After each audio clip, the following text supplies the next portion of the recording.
The Samsung SmartThings Hub plays a central role in running devices without needing an Ethernet connection to a home router. Samsung SmartThings has been the leading product in the smart hub space pretty much since the day it was released, but one small problem has long held it back. It had to be tethered to your router with an Ethernet cable. For many users, including myself, that one problem was a deal breaker. With the third generation SmartThings Hub, Samsung model number GPU999SJVLGDA, Samsung finally enters the wireless age in earnest. It still provides the option to connect the hub to your router via Ethernet, but Wi-Fi connectivity is the default.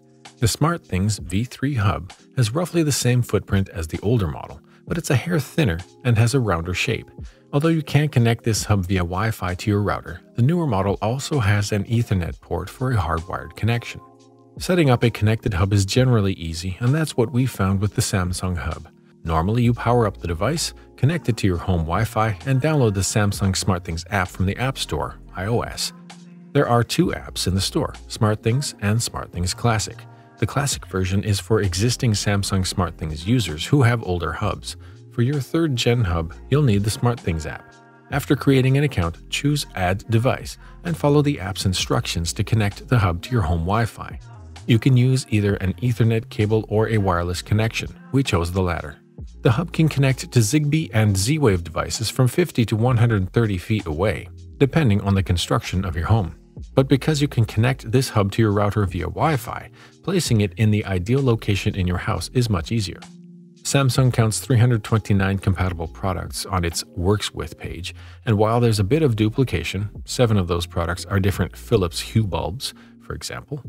That level of support is not only deep, but also broad, with smart home products running the gamut from sensors, switches, and light bulbs to smart deadbolts and Samsung's home appliances.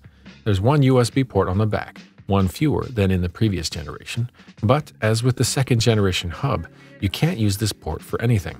Samsung has been promising for years that you'll be able to use this to plug a device into it.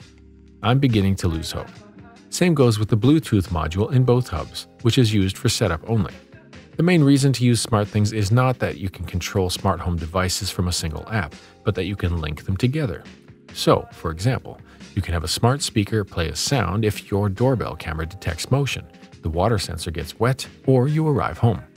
You can create automations based on the time of day, the status of a device, such as a door sensor opening, or your or a family member's location. SmartThings has a few recommended automations, such as warning you if a window is open and a rainstorm is approaching. The hub can also be set to turn off your thermostat if a window is opened.